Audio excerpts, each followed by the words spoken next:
제가 말씀을 시작하기 전에 한 사람의 프로필을 한번 이야기해 드리겠습니다. 제가 말하는 프로필이 과연 누구를 이야기하는지를 한번 마음속으로 상상해 보시면서 맞춰 보시기를 바랍니다. 한번 읽어 드리겠습니다. 케냐 출신 아버지와 유럽 출신 어머니 사이에서 미국 하와이에서 출생하였음. 컬럼비아 대학과 하버드 로스쿨을 졸업함. 시카고에서 민권 변호사로 일하며 시카고 대학교 로스쿨에서 헌법학 교수로 재직함. 일리노이주 상원의원 3선. 2017년 민주당 대통령 후보 경선에서 힐러리 클린턴과 경합 끝에 후보 지명에 성공. 2008년 대통령 선거 시 공화당의 존 맥케인을 365대 173으로 이기고 44대 미국 대통령으로 취임함.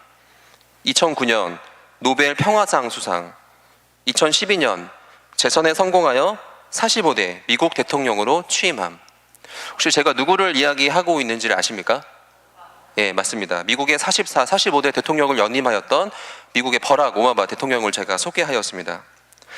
사실 지금은 이미 지나간 일이지만 당연하게 이야기는 사건이 되었지만 버락 오바마라는 인물이 미국의 대통령이 된다는 것은 엄청나게 기적과 같은 사건이었습니다. 왜냐하면 유색인종에 대한 차별이 굉장히 심하고 현재까지 인종차별로 인한 갈등을 겪고 있는 미국에서 흔히 말하면 흑인도 아니고 백인도 아닌 혼혈적인 이 버락 오바마가 대통령이 된다는 일은 상상도 할 수 없었던 그러한 일이었습니다.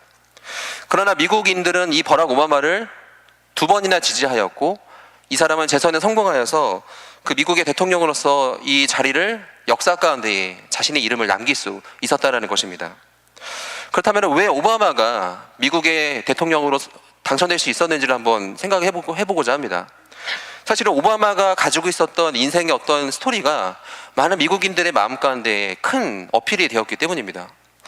오바마의 아버지는 흑인 노예의 상징과 같았던 아프리카 케냐의 계통의 그런 출신을 갖고 있었습니다.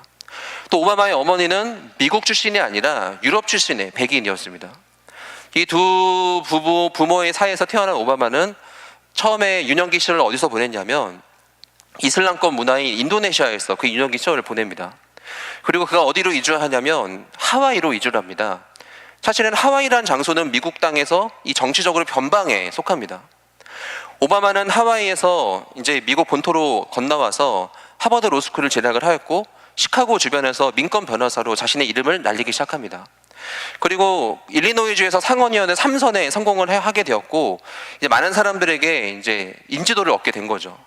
근데 그때가 어떤 시기였냐면 많은 사람들이 민주당의 후보는 거의 힐러리 클린턴이 확실하다라는 그런 그 분위기가 있었습니다.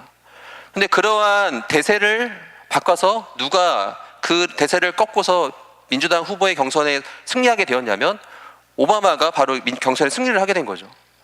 왜냐하면 그 당시 때 미국이 갖고 있었던 상황이 어떤 상황이 있었냐면 민족으로 인한 갈등, 경제적인 빈부격차로 인한 갈등, 여러 가지 갈등으로 인한 아픔과 상처가 반복됐던 그런 역사 가운데 미국이 있었는데 이 오바마라는 사람은 어떠한 진영 논리를 떠나서 인종을 떠나서 모든 사람을 통합할 수 있을 만한 인물로 사람들이 생각하였고 그렇게 지지를 받아서 미국의 44, 45대 대통령이 당선할 수 있었다는 거죠. 오바마 대통령의 인생의 역사를 한번 살펴보면 무엇을 알 수 있냐면 한 정치인이 이제 흔히 말하는 그 중앙의 정치에서 뭔가 가장 높은 자리에 올라가기 전까지의 과정을 우리가 볼 수가 있습니다. 먼저 중앙 정치에서 자신의 이름과 자리를 선고하기 전에 거쳐야 될 과정이 뭐냐면 그 지방이라고 할 수 있는 어떤 소지역에서 자신의 입지와 또 자신의 영향력을 다지는 그런 과정들이 그런 단계적인 과정들이 반드시 필요했다라는 겁니다. 오늘 우리가 지금 예수님의 공생애를 계속 살펴보고 있는데 제가 이제 1년차, 2년차의 강의를 함께 수요일에 듣고 3년차를 준비하면서 떠올랐던 인물이 공교롭게도 바로 버락 오바마였습니다. 왜냐하면 예수님께서 공생애 3년의 사역을 진행하시면서 예수님이 이 이스라엘과 유대와 이방 지역에 자신의 이름을 알리고 어떤 자신을 지지하는 사람들의 세력들을 이제 한 명 한 명씩 영향력을 넓히는 그런 과정들이 굉장히 그 모습과 유사했기 때문입니다. 우리가 1년차 때는 예수님의 공생의 사역에 대해서 무엇을 살펴봤냐면 예수님이 공생이 시작하기 전에 준비하는 기간을 거쳤고 그리고 그 준비 과정이 다 끝나자 어디로 올라가셨냐면 유월절에 예루살렘으로 올라갔다라고 우리가 배웠습니다. 예루살렘에서 하셨던 첫 번째 사역이 무엇이었냐면 성전을 청결하는 사건을 감당하신 거죠. 근데 그 일이 있고 난 다음에 바로 예수님께서 어디로 가시냐면 계속 예루살렘에 머무르시는 것이 아니라 가버나움, 즉 갈릴리 땅으로 가셨다라는 거죠.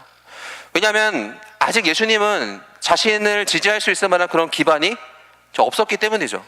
성전 청결 사건으로 인해서 그렇게 중앙에서 종교와 경제권을 짚고 있었던 종교 지도자들에 대해서 이제 예수님은 반감을 갖게 되었기 때문에 더 이상 그곳에서의 어떤 사역을 감당할 수 없었고, 자신의 고향이 있는 가버나움 땅으로 가서 그곳에서 누구를 세우냐면 제자를 세우시고 그들을 가르치는 모습을 성경은 우리에게 보여주었다는 것입니다. 그리고 공생의 2년 차인 예수님께서는 또 어떤 일을 감당하시냐면 다시 유월절에 예루살렘으로 가셔서 유월절을 지키시면서 안식일 논쟁을 그 종교 지도자들과 함께 벌입니다. 또 그렇게 안식일 논쟁을 벌이신 다음에 예수님께서 다시 어디로 돌아가시냐면 또 자신의 이런 그 정치적인 아니면은 그 종교적인 기반이 있는 가버나움 땅으로 다시 가십니다. 그곳에서 많은 사람들에게 인정받지 못하고 또한 케어를 받지 못했던 갈릴리 사람들에게 하나님의 나라 복음을 전해주시고, 또한 환난당하고 어려움 가운데 있는, 그리고 육신의 질병 가운데 있는 많은 사람들을 고쳐주면서 하나님의 나라가 무엇인지를 또한 알려주시고 제자들 한 사람 한 사람을 세워져 가는 과정들을 2년차 때 예수님께서는 감당하셨습니다. 그리고 2년차 마지막에 어떤 일이 있게 됐냐면 예수님께서 이제 공생의 사역을 시작하시기 전에 그분의 앞길을 준비하였던 세례 요한이 헤롯에 의해서 죽임을 당했다는 소식을 예수님이 듣게 됩니다.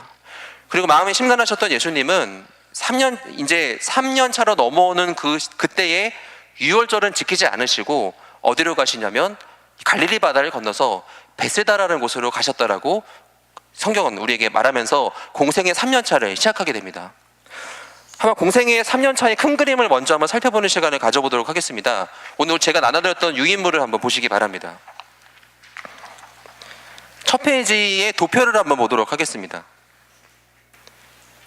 너무 작은 글씨여서 죄송하기는 한데 이 페이지를 한 장 안에 넣고자 어쩔 수가 없었습니다. 제가 읽어드릴 테니까요, 잘 안 보이시는 분들은 귀로 들으시면 되겠습니다. 3년차 3월에는 예수님께서 어떤 일을 감당하시냐면 베세다 들판과 갈릴리 바다에서 오병이어를 행하시고 바다 위를 걸으시고 그리고 생명의 떡에 대한 교훈을 하십니다. 그리고 예수님이 어디로 이동하시냐면 수로보니게로 이동을 하십니다. 수로보니게에서 수로보니게 여인의 믿음을 확인해 주시는 그런 일을 하십니다. 그 다음에 예수님은 어디로 이동하시냐면 대가블리로 이동을 하십니다. 대가블리에서는 어떤 사역을 감당하시냐면 4,000명을 먹이시고 또한 온갖 병자들을 고쳐주는 일을 행하십니다. 그리고 예수님이 어디로 이동하시냐면 가이사랴 빌립보로 이동을 하십니다. 이곳에서 베드로의 신앙 고백이 있었고 또 예수님께서는 처음으로 자신의 죽음과 부활에 대해서 제자들에게 언급해 주십니다. 그 다음에 어디로 이동하냐면 변화산, 헬몬산으로 이동을 하십니다. 이곳에서 예수님은 베드로와 야고보와 요한을 데리고 변화산 위로 올라가셨고 그 꼭대기에서 영광스러운 모습으로 변형이 되십니다. 그리고 하늘에서는 이는 내 사랑하는 아들이요 내 기뻐하는 자니 너희는 그 말을 들으라 라는 하나님의 음성을 듣습니다. 또한 산 아래서 내려오니까 어떤 일이 있었냐면 간제병자를 자식을 데리고 온 아버지가 있었고 그의 병을 치료해주는 사역을 주님께서는 감당하십니다. 그 다음에 아래쪽을 보시면 어떤 일이 일어나냐면 제자들은 누가 더 큰가에 대해서 논쟁을 하기 시작합니다. 또한 제자들조차도 예루살렘에 예수의 정부가 들어설 것으로 기대했고 그때 예수님의 오른편과 왼편에 누가 앉게 될 것인지에 대해서 서로 싸우는 모습들을 이제 보여주게 되고, 그러한 제자들에게 예수님께서는 참된 제자가 가져야 할 마음가짐, 제자도에 대해서 설명을 해주십니다. 오늘은 여기까지 배울 것입니다. 네, 굉장히 많죠. 그리고 그 다음에 예수님께서 어디를 올라가시냐면 예루살렘에 올라가십니다. 근데 이번에는 유월절을 지키러 올라가는 것이 아니라 초막절을 지키러 올라가십니다. 그로부터 예수님께 사역에서 이어져서 십자가에서 그 사역이 맞춰지게 되는 그 뒤의 부분은 저희가 다음 주에 살펴보도록 하겠습니다. 먼저 오른쪽에 있는 이 지도를 한번 보시기 바랍니다. 동그라미가 있습니다. 지도에 시돈, 두로, 가이사라, 빌립보, 벳세다, 가버나움, 데가볼리에 동그라미가 쳐져 있습니다. 그러니까 공생의 3년차 초반에 예수님이 주로 사역을 담당했던 지역을 동그라미를 쳐놓은 것입니다. 맨 처음에 예수님이 어디로 가시냐면 벳세다로 가십니다. 벳세다에서 가운데 벳세다 동그라미가 쳐져 있습니다. 오병이어 사건을 행하신 다음에 바다를 건너서 어디로 다시 오시냐면 가버나움으로 오십니다. 펜이 있으면은 벳세다에서 가버나움까지 화살표를 하시고요. 벳세다에서 가버나움 쪽으로 화살표를 하시고 1번을 동그라미 해주시면 될 것 같습니다. 그리고 그 다음에 어디로 가시냐면 가버나움 위에 두로와 시돈이 있지 않습니까? 그 사이로 화살표를 올려서 이동해 주시기 바랍니다. 가버나움에서 어디로 가시냐면 예수님께서 두로와 시돈으로 가십니다. 여기서 어떤 일이 있었냐면 수로보니게 여인을 만나는 사건이 있었죠. 이 화살표에 2번을 동그라미 해주시기 바랍니다. 그 다음에 예수님께서는 어디로 가시냐면 오른쪽 아래에 데가볼리가 있습니다. 데가볼리로 바깥쪽으로 이렇게 화살표를 동그랗게 반원처럼 그리셔가지고 데가볼리를 이렇게 움직이는 화살표를 해주시기 바랍니다. 데가볼리에서 어떤 일을 행하시냐면 칠병이어의 사건을 행하시죠. 이 화살표가 3번입니다. 그 다음에 예수님께서 어디로 가시냐면 가이사라 빌립보가 보이시죠? 두로 오른쪽에 있습니다. 거기로 화살표를 위로 올려주시기 바랍니다. 이게 4번입니다. 가이사라 빌립보에서 예수님께서는 어떤 일을 행하시냐면 사람들이 나를 누구라 하느냐, 베드로의 신앙 고백을 들으시고 베드로에게 천국의 열쇠를 주시는 그런 일을 하시고 자신이 이제 앞으로 죽고 부활하게 될 것에 대한 이야기를 하시죠. 그 다음에 가이사라 빌립보에서 어디로 가시냐면 다시 갈릴리로 갑니다. 이것이 5번입니다. 그리고 지도에 나와 있진 않지만 가이사라 빌립보에서 조금 위에다가 세모나게 산 모양을 그려주시기 바랍니다. 이곳이 변화산입니다. 변화산이 여기에 있습니다. 가이사라 빌립보에서 8일 정도 있다, 6일 정도 있다가 변화산에 가셨다가 이제 갈릴리로 오시거든요. 이것이 우리가 살펴볼 공생의 3년차의 상반기의 사역의 이동입니다. 이것을 보면은 우리가 알 수 있는 것이 뭐냐면 예수님의 이동 경로가 어디로 다 지금 할애가 되어 있죠? 이방입니다. 지금 갈릴리나 가버나움 이 안쪽은 유대 지역이죠. 예루살렘 땅이 이스라엘 땅인데 두로나 시돈, 가이사라, 빌립보, 벳세다와 데가볼리는 어디입니까? 이방이죠. 이걸 통해서 알 수 있는 것은 뭐냐면 예수님의 사역이 지금 점점 3년차 초반에 어디로 확대되고 있습니까? 네, 이방으로 점점 확장되고 있는 것을 보여주고 있는 거죠. 그래서 예수님의 공생의 3년차 사역의 특징을 한번 보시면 표 아래에 있는 글을 보시면 됩니다. 1번, 공생애를 맞이한 3년째 맞는 6월절에 예수님은 예루살렘에 가셨을까요? 안 가셨을까요? 왜 안 가셨을까요? 추측컨대 세례 요한이 죽지 않았습니까? 뭔가 정치적인 요동치고 있는 상황이죠. 그런 상황에서 예수님께서 만약에 예루살렘에 가실 때 어떤 큰 이제 분란이 일어날 수 있는 위험도 있기 때문에 안 가셨던 것 같고 제 추측입니다.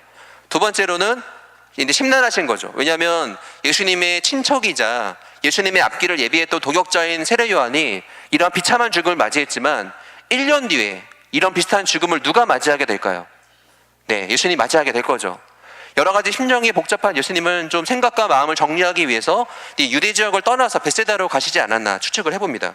어쨌든 예수님은 3년차 처음 시작할 때 6월절은 지키지 않으셨다라고 생각할 수 있는 거죠. 두 번째, 예수님의 사역의 반경이 점점 이방으로 확장되는 것을 보여주고 있는 거죠.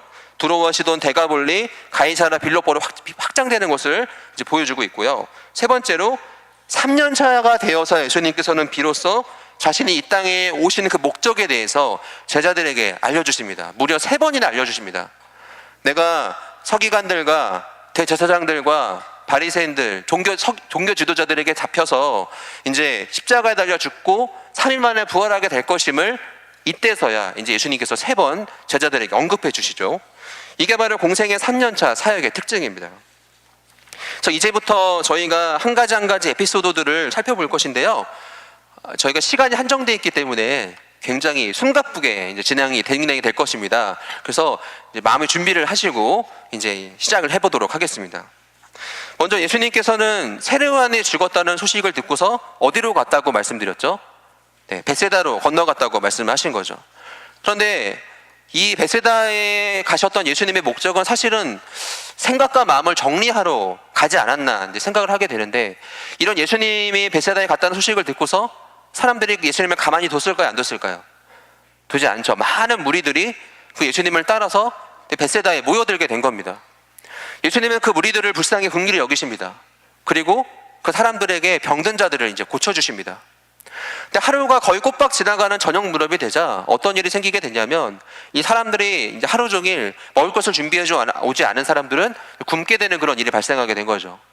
뭔가 사람들의 이 모습이 점점 지쳐가는 모습들을 보면 제자들은 예수님께 말합니다. 예수님, 저들이 이제 줄이게 생겼으니까 빨리 이제 이 자리를 정리를 하고 뭐 돌려보내든지 말려 돌려보내든지 스스로 먹을 것을 해결할 수 있도록 뭔가 해야 되지 않겠습니까? 라고 제자들이 예수님께 말씀하죠.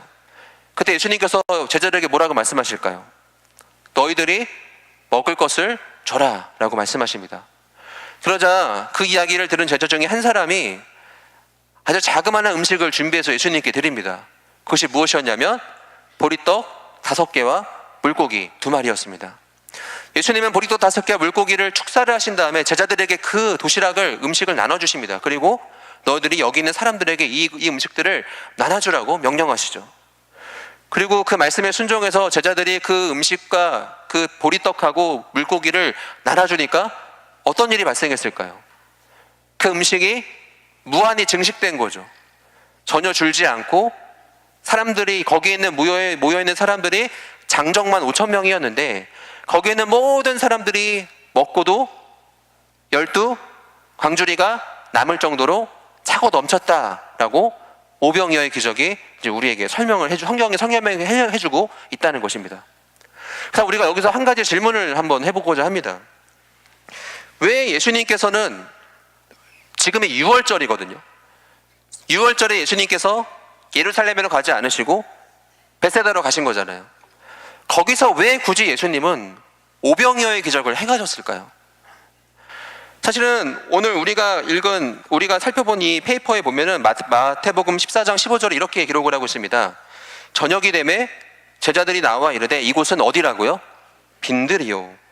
때도 이미 저물었으니 무리를 보내어 마을에 들어가 먹을 것을 사 먹게 하소서라고 제자들이 말합니다. 근데 여기서 말하는 빈들이 헬라어로 에이레네라는 단어인데, 이 단어는 광야에 있을 때 쓰였던 단어와 같은 단어가 쓰이고 있습니다. 성경에서 단어를 사용할 때는 사실은 저자의 의도가 있는 거죠. 굳이 이 무리들이 모여있는 장소를 빈들, 광야라고 언급한 이유가 무엇일까요? 그것은 지금 이들이 모여있는 이 시기가 언제인지를 우리가 기억하면 힌트를 얻을 수 있습니다. 이때는 언제입니까? 6월절. 6월절은 무엇을 위해 지키는 시간입니까? 하나님이 이스라엘 백성들을 애굽 땅에서 구원하시는 그 사건을, 그 일을 기념하고 기억하고 감사하며 지키는 절기가 바로 6월절이죠. 그렇게 구원해내신 이스라엘 백성들, 여기서 말하는 광야, 빈들, 40년 동안 이 백성들이 거기를 지나다닐 때 하나님이 그들을 어떻게 하셨을까요? 먹이시고 입히시고 지켜주셨죠. 특히 어떻게 먹이셨을까요? 만나를 통해서 하나님께서 그 백성들을 줄이지 않게 그의 모든 삶에 필요한 것들을 책임져 주셨다는 것입니다. 근데 지금 이 6월절에 예루살렘에서는 많은 사람들이 모여서 그 하나님을 기억하고 절기를 지키고 있습니다. 근데 예수님께서 그 예루살렘에서 이루어지는 6월절 절기에 속해 있지 못한, 거기서 배제된 사람들이 모여있는 이 벳세다, 이 들판에서 이곳은 광야라고 말씀하시면서 그들에게 지금 무엇을 먹이고 계시는 걸까요? 만나를 먹이고 계시는 거죠. 마치 하나님의 이스라엘 백성들을 광야에서 40년 동안 아침마다 광야로 그들을 굶기지 않으셨던 것처럼 이 벳세다라는 지역이, 이 장소가 바로 광야다, 그리고 내가 주는 이 음식이 바로 하늘의 떡이다 라는 것을 예수님이 제자들과 이 백성들에게 지금 보여주고 있었다는 것입니다. 6월절의 주인이 지금 누구라고 말씀하시는 걸까요? 바로 예수, 나다라고 지금 사람들에게, 무리들에게 보여주고 있었다라는 것입니다. 이제 사람들이 굶주린 배를 채우니까 눈이 밝아졌습니다. 그리고 생각을 하게 된 겁니다. 야, 이 예수님 잡기만 하면, 이 예수님 왕으로 모시면 우리 앞으로 살아갈 때 먹는 일을 걱정할 필요가 없겠다. 이분을 우리가 이 왕으로 삼아야 되겠다. 뭐 이스라엘의 왕은 안 된다 하더라도 그래도 갈릴리 이 지역의 왕이라도 좀 삼으면은 우리가 그래도 이 빈곤에서 벗어날 수 있지 않을까 생각을 한 거죠. 그 많은 무리들이 이제 예수님과 제자들에게 열광하기 시작합니다. 그때 예수님이 어떻게 하실까요? 그곳을 떠나십니다. 제자들을 재촉해서 배에 태워서 바다 건너편으로 건너가라고 명령하신 다음에 예수님은 어디로 가시냐면 기도하러 산 위로 올라가시죠.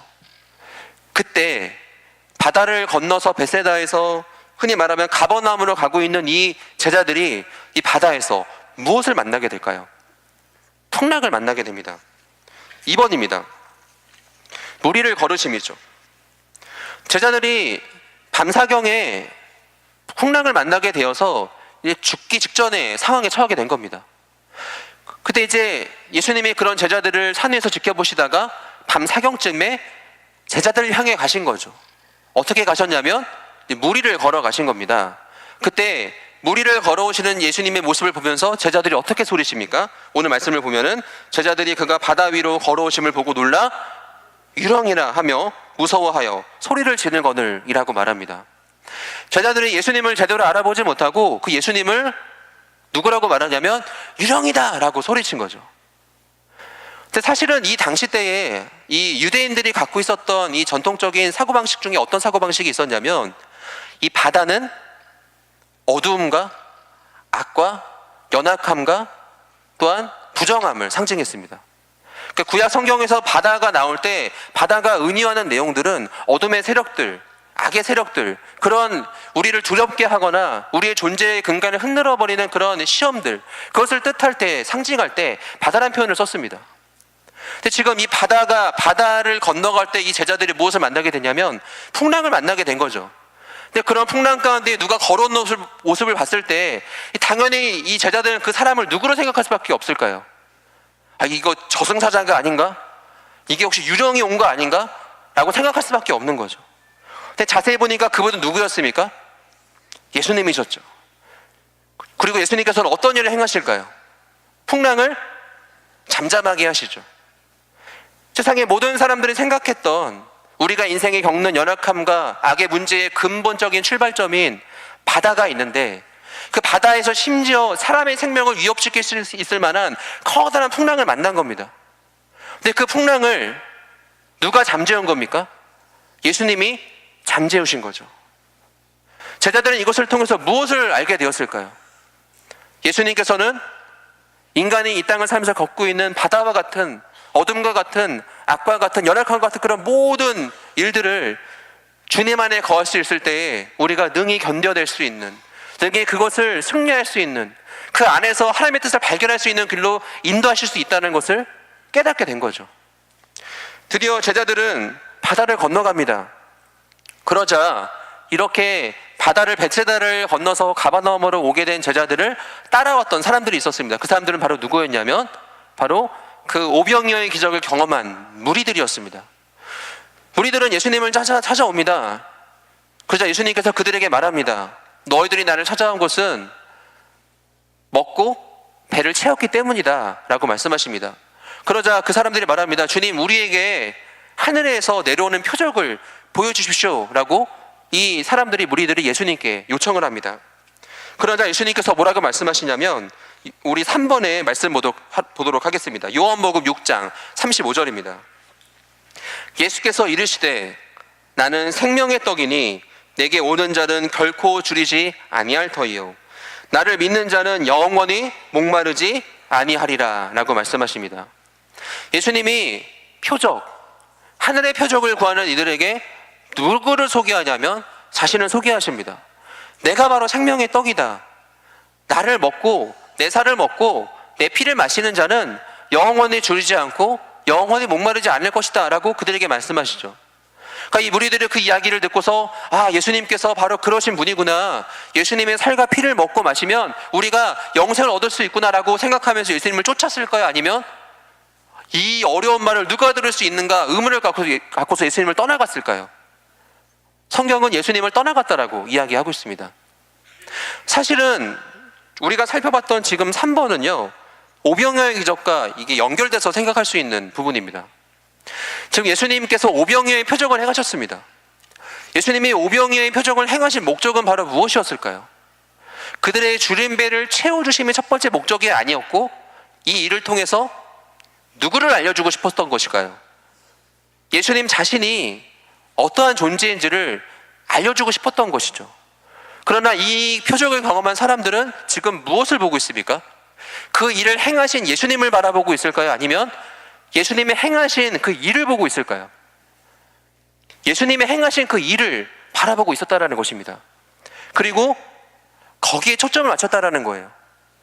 이렇게 우리의 줄임배를 채울 수 있는 분이 여기 계신데 이분이 과연 누구일까를 고민한 것이 아니라 그 현상만 바라봤다는 거죠. 야, 이것이 있으면 우리가 인생에 이런 문제가 해결될 수 있겠구나. 예수님의 손에서 나타나는 그 행하심, 표적, 이적만을 바라보고 그것만을 추구했다라는 것입니다. 근데 이것은 이들뿐만이 아니라 이스라엘 백성들도 마찬가지였습니다. 하나님께서는 광야에서 40년 동안 그들을 인도하시면서 끊임없이 무엇을 보여주셨냐면 이적과 표적과 기사를 보여주셨습니다. 근데 하나님께서 그들에게 그러한 일들을 보여주셨던 이유가 바로 무엇이었냐면, 오늘 제가 기록하진 않았지만 신명기 8장 3절은 이렇게 말합니다. 너를 낮추시며 너를 줄이게 하시며 또 너도 알지 못하며 내 조상도 알지 못하던 만나를 내게 먹이신 것은 사람이 떡으로만 살 것이 아니요 여호와의 입에서 나오는 모든 말씀으로 사는 줄을 내가 알게 하려 하심이니라 라고 말합니다. 하나님이 광야에서 그들을 줄이시고 먹이시고 그리고 입히신 것은 무엇입니까? 이 모든 시간들을 통해서 먹고 싸고 입고 거기서 인생이 마무리되는 것이 아니라 사람이, 인간이 사는 것은 떡으로 사는 것이 아니구나. 하나님이 입으로 나오는 그 말씀으로 우리가 살아갈 수 있는 거구나. 이것을 깨닫기 위해서 그 모든 시간들을 허락하셨다라고 말씀하고 있죠. 예수님도 마찬가지입니다. 예수님이 이 땅에 공생의 사역을 하시면서 그분이 행하시는 표적과 이적은 단순히 그 사람들의 필요를 채워주기만을 위함은 아니었다는 것입니다. 거기에는 목적이 있습니다. 뜻이 있습니다. 무엇일까요? 예수님이 생명의 떡이라는 거죠. 결국 오병이어의 기적을 체험한 사람들도 다시 굶주리게 될 것입니다. 그러나 영원한 양식을 줄 수 있는 분은 한 분밖에 없다라는 거죠. 그분은 바로 누구일까요? 예수 그리스도이시라고 오늘 이 본문이 우리에게 말씀해주고 있는 거죠. 그러나 이 영원한 양식의 가치를 알지 못하는 사람은 어떻습니까? 내가 원하는 그 줄임배를 채울 수 없다는 그것을 깨닫게 됐을 때에 이 어려운 말을 누가 이해할 수 있을까 하고 그 자리를 떠나갈 수밖에 없더라고 성경이 우리에게 말씀해주고 있는 거죠. 예수님은 이어서 두로와 시돈 지방으로 이동을 하십니다. 그리고 거기서 한 여인을 만나게 되는데 누구를 만나게 되냐면 마태복음에는 가나안 여인이라고 소개를 하고 마가복음에는 수로보니게 여인, 헬라인이라고 소개하는 한 여인을 만나게 됩니다. 사실은 이 여인이 예수님을 찾아온 것입니다. 이 여인이 예수님을 찾아왔던 이유는 뭐냐면 지금 이 여인에게는 딸이 있었는데 이 딸이 흉한 귀신에 들려있는 상황 가운데 있었던 거죠. 근데 예수님의 소문을 들었던 이 여인은 이 딸의 어떤 질병, 귀신 들림을 고치고자 이제 그것을 요청하려고 예수님을 쫓아온 것입니다. 근데 이렇게 간절하게 요청하는 수로보니게 여인의 요청을 예수님께서 어떻게 하시냐면 냉정하게 거절하십니다. 내가 이 세상에 온 것은 이스라엘의 잃어버린 어린 양을 찾기 위해서 온 것이지 이방 너희들에게 너희 사람들은 분깃이 없다라고 이런자에 거절하죠. 그 여인이 더 예수님께 애원하니까 이제는 뭐라고 말하냐면 예수님이 한 걸음 더 나가서 그 여인의 인격을 모독하는 이야기를 합니다. 뭐라고 말하냐면 자녀의 떡을 개들에게 던져주는 일이 없다라고 너무나도 이 여인의 마음에 상처를 줄 수 있을 만한 그런 이야기를 하시죠. 여러분, 이런 예수님의 모습은 굉장히 우리가 보기에 생소합니다. 근데 한 가지 의문이 있는 게 뭐냐면 지금 예수님께서는 자기가 스스로 지금 어디로 들어가셨습니까? 두로와 시돈 땅에 들어가셨죠. 거기는 이제 이방 땅입니다. 예수님이 스스로 이방 땅에 가시고 나서 이방 사람들이 도움을 요청했는데 내가 너희들을 도와줄 수 있을 만한 그런 분깃이 없다라고 말씀을 하는 것은 뭔가 예수님의 행동과 말이 앞뒤가 맞지 않는 거죠.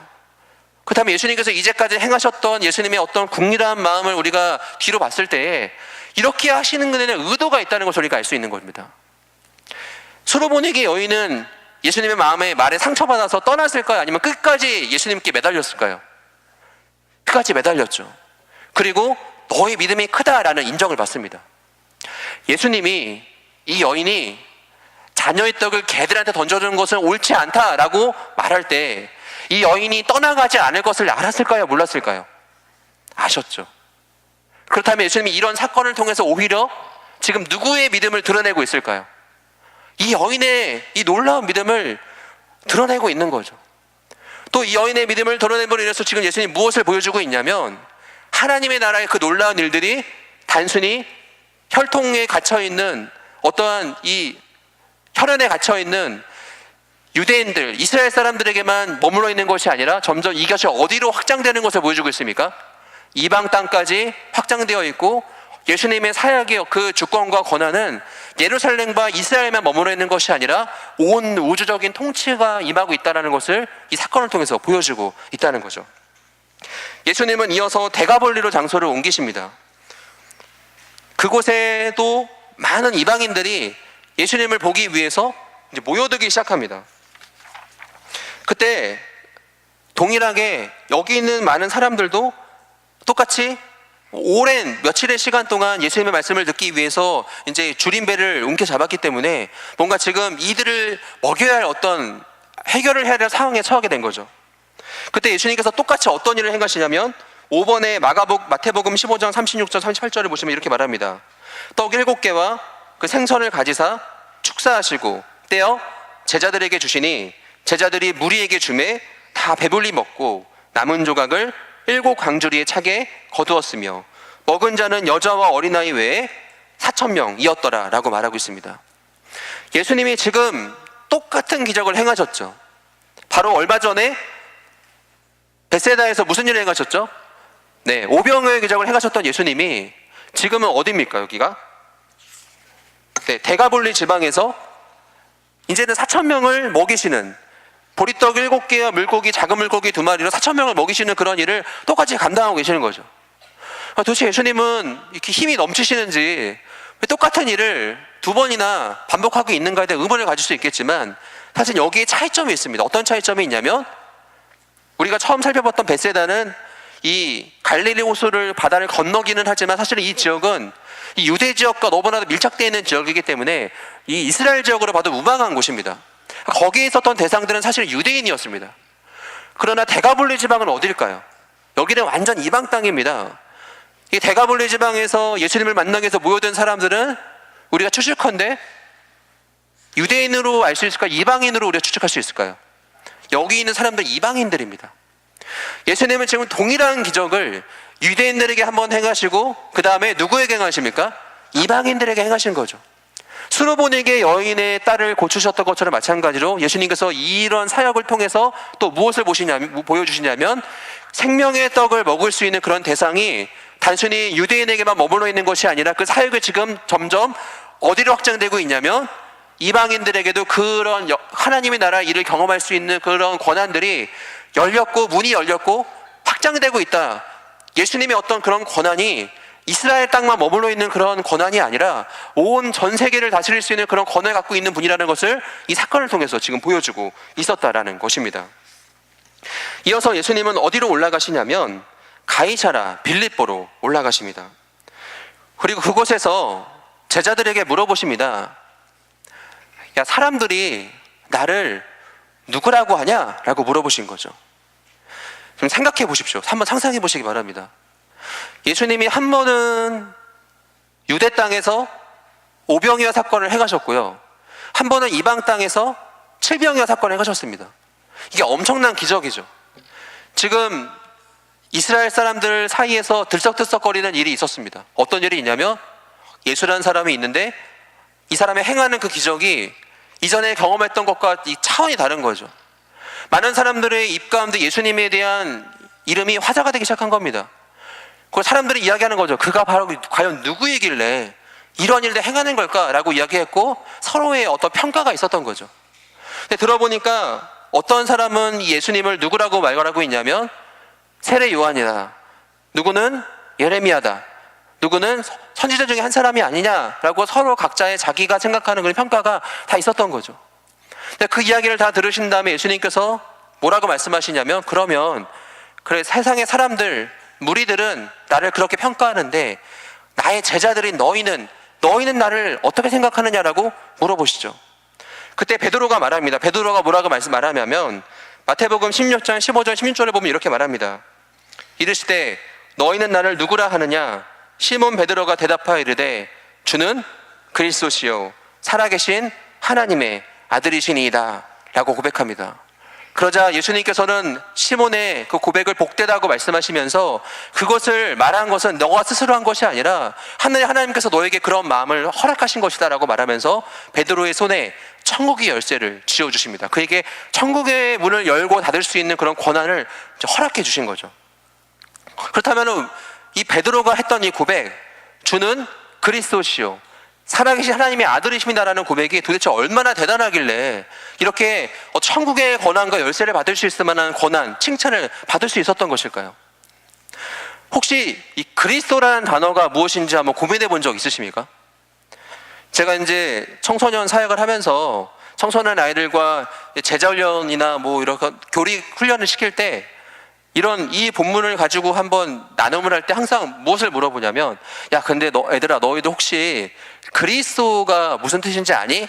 라고 물어보면 100명 중에 99명이 뭐라고 말하냐면 그거 그리스인 아니에요? 이렇게 대답합니다. 예수님이 그리스 사람이어서 그리스도가 예수님이 그리스인이라는 뜻 아닙니까? 라고 많은 청소년들이 얘기를 한다라는 거죠. 근데 사실은 그리스인이라는 뜻은 아니죠. 그러니까 그리스도란 무슨 뜻일까요? 역시 다 아시죠. 이 그리스도는 헬라어로 기름 부음 받은 자라는 뜻입니다.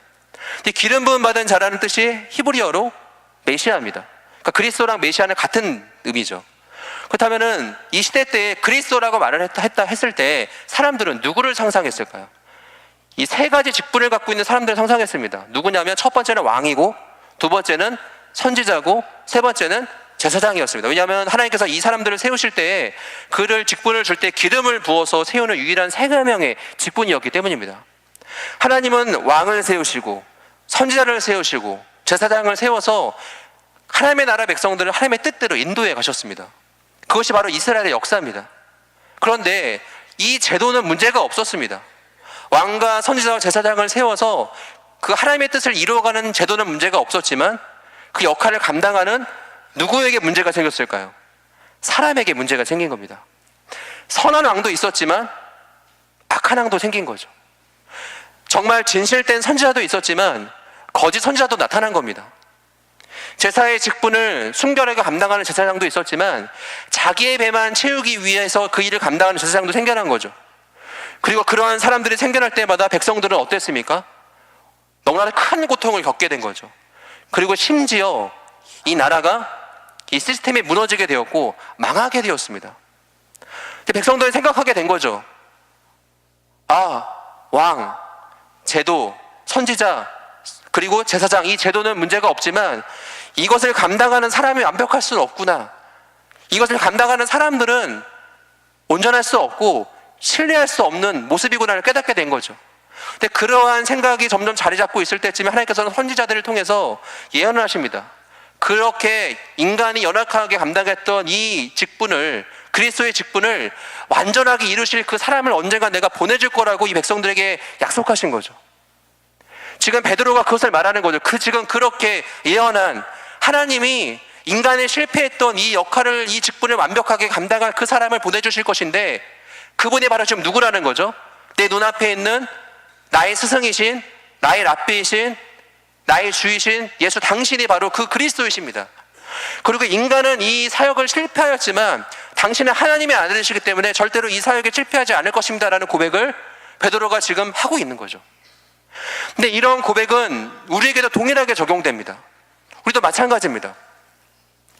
주는 그리스도시요 살아계신 하나님의 아들이십니다라는 고백은 누구에게도 동일하게 요구되는 고백일까요? 우리에게도 동일하게 요구가 되는 고백이라는 거죠. 그러나 우리가 입술로는 그리스도를 고백하지만 사실은 우리의 어떤 삶의 질경에 들어왔을 때 이 고백을 반쪽짜리, 3분의 1짜리 고백을 하는 사람들을 만나게 된다는 겁니다. 그리스도가, 예수가 나의 제사장인 것을 인정합니다. 왜냐하면 그분이 제사장으로서의 직분을 감당해서 나의 죄를 사해주셨기 때문이죠. 그러나 그 예수가 나의 왕이 되기는 원치 않습니다. 나의 선지자가 되기는 원치 않는다라는 거예요. 그 예수가 나의 왕이 되어서 나의 전 삶을 통치하기는 원치 않는 거죠. 경계선을 딱 거놓고 예수님, 여기는 넘어오지 마세요. 여기는 내 영역입니다. 예수님은 내가 허락한 데까지만 다스리세요. 허락한 데까지만 예수님은 올 수 있는 겁니다. 라고 말을 하면서 그리스도에 대한 반쪽짜리 고백을 하는 사람들이 있다는 거죠. 예수를 그리스도로 고백하십니까? 그렇다면 그리스도로 고백하는 정말 합당한, 그분이 정말 우리의 왕이시고 우리의 죄를 사해 주시는 대제사장이시고 또한 그분의 입으로 나오는 모든 말씀을 순종하겠다는 마음의 중심으로 그분을 정말 선지자로 인정하고 있는지, 내가 그런 삶을 살아가고 있는지를 스스로를 한번 돌아봐야 되는 일이라는 거죠. 예수님은 이 이후에 바로 이어서 무엇을 말씀하시냐면 자신이 이제 십자가에서 죽게 될 것이고 그리고 3일 만에 살아나게 될 것을 드디어 언급하십니다. 마태복음 16장 21절에 이렇게 말합니다. 이때부터 예수 그리스도께서 자기가 예루살렘에 올라가 장로들과 대제사장들과 서기관들에게 많은 고난을 받고 죽임을 당하고 제3일에 살아나야 할 것을 제자들에게 비로소 나타내셨다라고 말합니다. 그런데 이 예수님의 이야기를 누가 막아설까요? 베드로가 막아서죠. 이 일이 절대로 당신께는 일어나지 않을 것입니다라고 베드로가 말합니다. 그래서 예수님께서 뭐라고 말씀하시냐면 사탄아 물러가라, 너는 하나님의 일을 생각하지 않고 인간의 일을 생각하는 자로다라고 베드로를 책망하십니다. 베드로가 조금 전까지 예수님께 어마어마한 칭찬을 받았었습니다. 베드로가 지금 예수님께 이 신앙 고백을 통해서 너는 복이 있는 고백을 하였고 그 생각은 하나님이 생각나게 하신 거고 너에게 천국의 열쇠를 주겠다라고 예수님께서 말씀하신 거죠. 얼마나 베드로가 의기양양했을까요? 얼마나 베드로가 행복했을까요? 근데 그러한 칭찬을 받아 해주신 예수님이 바로 이어서 무엇을 말씀하시냐면 그 예수님이 곧 죽는다라는 거예요. 자신의 모든 권한의 출발점인 그 예수님이 자신에게 자신이 이루기 원하는 그 업적을 제공해 줄 수 있는 유일한 분이신 그 예수님이 곧 죽게 된다라고 말을 하는 거죠. 그 예수님이 베드로가 이것을 받아들일 수 있었을까요? 없었을까요? 없었다라는 거죠.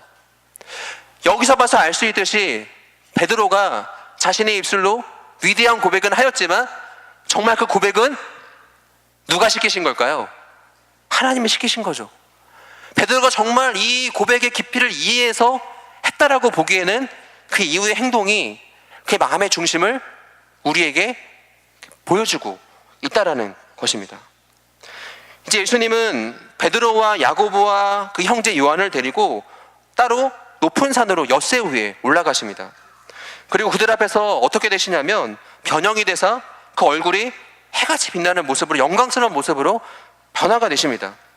마태복음 17장 1절에서 2절은 이렇게 말합니다. 엿새 후에 예수께서 베드로와 야고보와 그 형제 요한을 데리고 따로 높은 산에 올라가셨더니 그들 앞에서 변형이 되사 그 얼굴이 해같이 빛나며 옷이 빛과 같이 희어졌더라 라고 말합니다.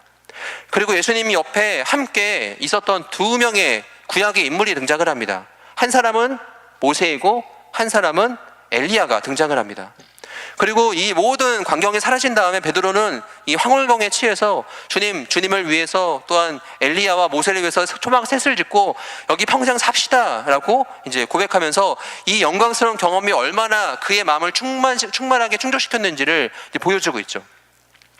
그렇다면 예수님께서 지금 이 변화사는 사건을 통해서 이 제자들에게 보여주고 싶었던 목적은 무엇이었을까요? 사실 그것은 예수님이 이 변화산 꼭대기에서 만났던 두 명의 구약의 인물들을 보면 우리가 이것을 추측할 수가 있습니다. 제가 이것을 신대원 다닐 때 구약을 강의하셨던 박철원 교수님이라는 분을 통해서 이것에 대한 이야기를 제가 듣게 되었는데 그게 굉장히 설득력이 있어서 소개해드리도록 하겠습니다. 구약 시대 때에 산 위에서 영광스러운 하나님을 경험했던 딱 두 명의 인물이 있다라는 겁니다. 한 명은 누굴까요? 모세입니다. 시내산에서 모세는 하나님의 영광 가운데 경험하면서 율법을 받았죠. 엘리야도 마찬가지죠. 이세벨에게 쫓겨서 엘리야가 어디로 갑니까? 하나님의 인도함 가운데에 호렙산에 가죠. 그 호렙산 꼭대기에서 엘리야도 동일하게 누구를 만납니까? 하나님을 만나고 그 하나님의 세미한 음성을 듣고 새로운 사역을 부여받는 모습을 성경에 보여줍니다. 이 산 꼭대기에서 영광스러운 하나님을 만났던 두 사람이 있었습니다. 그 사람은 모세와 엘리야입니다. 근데 똑같이 산입니다. 엘리야와 모세가 있습니다. 근데 예수님이 영광스러운 모습 변화가 되셨어요. 이것은 지금 예수님이 무엇을 보여주고 있는 걸까요? 자신이 하나님이심을 제자들에게 알려주고 계신 거죠. 이 사역을 통해서 영광스러운 존재인 하나님이신 자기 자신을 이 세 명의 제자들에게 보여주었다라고 교수님에게 들었던 기억이 있습니다. 이 사건을 통해서 베드로와 야고보와 요한은 예수님이 하나님 되심을 나중에 깨닫게 되지 않았나 우리가 추측을 해보게 된다는 것입니다. 그러나 예수님은 산 아래로 내려오십니다. 그리고 그 아래에서는 어떤 일이 일어나고 있었냐면 이제 간질 들린 귀신 들린 소년을 고치지 못함으로 인해서 전전긍긍하고 있는 제자들이 그 아래는 기다리고 있었습니다. 예수님은 그 제자들의 믿음이 없음을 책망하시면서 그 귀신 들린 이 소년을 고쳐주시는 모습을 보여줍니다. 시간이 많이 경과돼서 이제 9번 넘어가도록 하고요. 그 다음에 이제 10번, 11번을 보시면 두 번째로 예수님은 자신의 죽음과 부활에 대해서 언급하십니다. 그리고 예수님께서 두 번째 자신의 죽음을 언급한 바로 다음에 어떤 일들이 일어나게 되냐면 갈릴리로 돌아오는 제자들 사이에 다툼이 일어나게 되었습니다. 무슨 다툼이었냐면 서로 누가 큰가에 대한 다툼이 있었다라고 성경은 말합니다. 근데 이런 다툼은 처음이 아니었습니다. 한 번 더 일어납니다. 그때가 언제냐면 오늘 제가 여기엔 쓰진 않았지만 마태복음 20장 17에서 19절을 보면 예수님께서 세 번째로 자신의 죽음과 부활에 대해서 언급하십니다. 근데 그 이후에 바로 또 어떤 일이 일어나게 되냐면 세베대의 아들의 어머니가 이제 예수님께 찾아와서 예수님이 영광을 받게 되시는 그날에 우리 아들인 야고보와 요한을 예수님의 오른편과 왼편에 앉혀달라고 청탁을 하죠. 또 그런 이 청탁이 다른 제자들로 하여금 마음에 질투와 분노를 유발시켰다라고 성경에 말하고 있습니다. 굉장히 재밌죠. 독특하죠. 예수님은 지금 무엇을 말씀하고 있냐면 내가 곧 죽게 될 거다. 내가 곧 죽을 것이고 3일 만에 부활하게 될 것이다 라는 어마어마한 이야기를 하시지만 제자들이 지금 거기에 관심이 있을까요? 없을까요? 없었다라는 것입니다. 지금 제자들 오히려 다툽니다. 때가 되었구나. 뭔가 예수님께서 저 변화산에 모셨던 그 모습처럼 영광스럽게 자신의 나라를 이루실 때가 왔구나 라고 말하면서 전혀 예수님의 말과 전혀 그 다른 의도로 그 이야기를 해석하고 있고 또 그로 인하여서 그때가 곧 올 건데 그때 누가 1인자 누가 높은 자리에 앉게 될 것인지에 대해서 서로 다투고 싸우고 있었다라고 말씀이 오늘 우리에게 보여주고 있었다라는 것입니다. 여기까지가 오늘 우리가 살펴볼 예수님의 공생의 3년의 이제 상반기의 내용의 이제 과정이었습니다. 오늘 첫 번째부터 11번째까지의 에피소드를 통해서 한번 최종으로 정리를 한번 해보고자 합니다. 첫 번째는 뭐냐면 예수님이 행하신 그 표적을 통해서 예수님은 반드시 보여주기 원하시는 깨닫기 원하시는 목적이 있었다는 거죠. 그래서 무엇이냐면 자신이 누구인지를 제자들이 알기를 원했다는 거죠. 그분은 하나님이시고 온 세상과 만물을 다스리고 주관하시는 창조주이심을 이 제자들이 알기를 원했다는 겁니다. 그러나 이 지식이 선포되어졌고 보여졌지만 그것을 받아들이는 제자들의 마음과 예수님의 마음이 방향이 같았을까 달랐을까요? 전혀 달랐다는 겁니다. 그러한 제자들, 예수님과 다른 마음 품고 있는 제자들을 향해서 예수님께서 말씀하시는 내용이 있습니다. 무엇을 말씀하시냐면 진짜 나를 알고 나를 따라야 할 제자들이 가져야 할 제자도에 대해서 설명을 해주십니다. 마태복음 20장 27절에서 28절에 이렇게 말합니다. 너희 중에 누구든지 으뜸이 되고자 하는 자는 너희의 종이 되어야 하리라.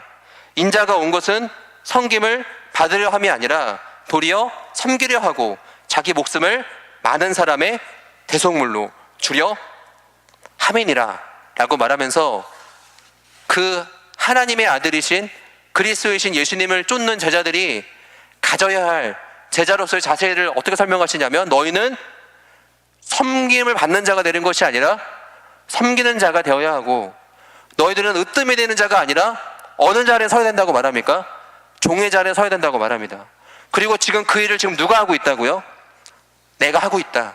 내가 그 일을 위해서 대속물로 이 땅에 왔다라고 제자들에게 선포하고 있고 너희들이 정말 나의 참된 제자라면 그 길을 따라와야 된다라고 설명하고 있는 거죠.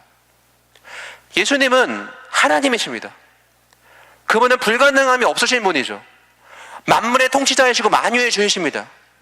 근데 그분이 하나님의 뜻을 이루실 때에 자신을 섬기는 자리로 낮추시고 종의 자리로 낮추셨고 심지어 자신의 생명을 바치시는 대속물의 자리로 감당하심으로 인해서 이 땅에서 하나님의 뜻을 이루셨다라는 거죠. 그렇다면 그 예수님을 믿고 예수님을 따르는 제자라고 말할 수 있는 우리들은 어떨까요? 우리가 이 땅에서 그래도 그리스도인의 신분으로서 살아갈 때, 우리가 이 교회 안에서 하나님의 교회를 안듣게 세워져 갈 때에 이곳에서 하나님의 뜻이 이루어지는 방법은 무엇일까요? 으뜸이 되는 사람을 통해서 이루어지는 것이 아니라 종이 되겠다는 그 사람을 통해서 하나님의 그 일을 이루시겠다라고 말씀하고 있는 거죠. 섬김을 받는 자가 아니라 섬기려는 그 자를 통해서 하나님은 당신의 나라를 확장시켜 나갈 것이라고 우리에게 말씀하고 있다는 것입니다. 그러나 이것이 쉬울까요? 어려울까요? 쉽지 않다는 겁니다. 왜냐하면 우리가 땅을 밟고 살아가는 세상은 절대로 그런 방식대로 움직여지지 않기 때문입니다. 으뜸인 자는 평생 으뜸입니다. 섬기는 자는 평생 섬기다 죽습니다. 전혀 거기에 선한 것이 없어요. 그래서 어떻게 살아가야 합니까? 어떻게든 이득을 아득가득 갈고 아득바득 우리가 그래도 읍든되는 자리로 올라가서 권리와 권한을 가져야 세상에서 인정받을 수 있다는 거죠. 그러나 세상은 그렇다 하더라도 하나님의 나라는 어떻다라는 겁니까? 하나님의 나라는 절대 그렇지 않다라는 거예요. 그리고 예수님이 그 일을 행하셨고 그런 방식으로 대속물로서 우리를 구원하시는 그 하나님의 놀라운 뜻을 이루셨다라고 말씀하고 있다는 것입니다. 정말 예수님을 안다면 그래서 정말 예수님이 이 땅에서 어떻게 사역하셨고 어떻게 하나님의 뜻을 이뤘는지를 안다라면 그 예수님에 대한 정말 명백한 지식이 있는 사람은 이 땅을 살아가면서 세상의 논리와 방식을 취하는 것이 아니라 섬기는 자, 종의 자리에서 결국 하나님이 이루실 것을 신뢰하면서 그 자리를 지켜나갈 수 있다라고 말씀하고 있는 거죠. 예수님을 그 아는 지식과 제자도는 절대로 분리될 수 없다는 것입니다. 이것은 하나입니다. 예수님을 아는 지식은 있지만 제자도가 없는 것은 불가능하다라는 거죠. 이 둘은 하나이고 내가 제자도의 삶을 살아감으로 인해서 그 삶이 그가 갖고 있는 예수에 대한 지식이 진짜라는 것을 증명하게 된다라고 오늘 예수님의 공생의 3년의 상반기 사역은 우리에게 증언하고 있다는 것입니다. 우리 대성교 성도님들은 어떠십니까? 여러분들이 예수님에 대한 온전한 지식을 갖고 계십니까? 그 지식을 정말 여러분의 삶을 통해서 증명하고 있습니까? 바라기는 우리의 예수를 향한 지식과 우리의 삶의 제자도가 분리되지 않는 삶이 되시길 축복합니다. 그분이 정말 그리스도이심을, 그분의 나의 왕이시고 선지자이시고 제사장이심을 머리로만 아는 것이 아니라 입술로만 고백하는 것이 아니라 우리의 전 삶을 통해서 신실하게 고백되어지는, 그래서 너가 참 복되다라고 주님께 인정받는 칭찬받는 그런 귀한 자로 세워주시기를 주님의 이름으로 축복합니다. 이 시간 한번 기도하기 원합니다. 우리 한 가지만 기도하겠습니다. 하나님, 그렇습니다. 내가 참 많은 시간 신앙생활하며 예수님에 대해서 많은 것을 지식을 배웠고 안다고 하였지만 하나님, 나의 삶을 한번 돌아보기를 원합니다. 나는 정말 주님께서 보여주셨던 그 삶을 기억하며 나의 삶의 여건에서 참된 제자도의 삶을 이루는 그런 모습이 나에게 있습니까? 하나님, 나에게 그런 모습이 없었더라면 이 시간 나에게 힘을 주시고 용기를 주셔서 나의 지식과 나의 삶이 일치할 수 있는 그런 발걸음으로 주님 나를 인도하시고 나를 이끌어 주시옵소서. 다 함께 주여 한번 후기해 주시고 기도하며 나아가도록 하겠습니다. 주여